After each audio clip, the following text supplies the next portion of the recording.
Welcome to Chillin' 101. We hope this video helps. You begin by confirming the battery chemistry and condition, so you choose the right charger and safety steps.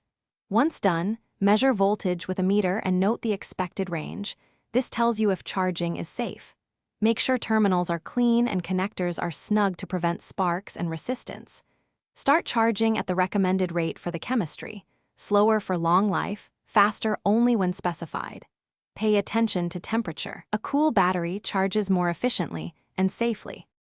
You now manage the charging process by selecting the correct charger mode and amperage so the battery receives the right profile.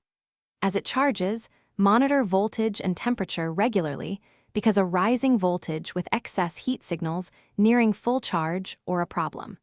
Make sure ventilation is clear. Batteries reaching about 45 degrees C need attention.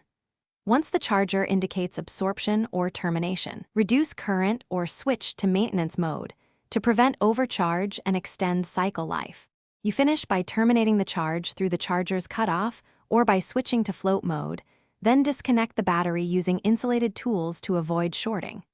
Make sure to record final voltage and charge state for future reference. Storing at about 40 to 60% in a cool, dry place reduces degradation.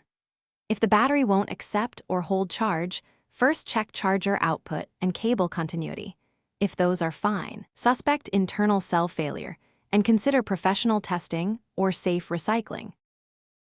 Thanks for watching. Consider subscribing if we helped you.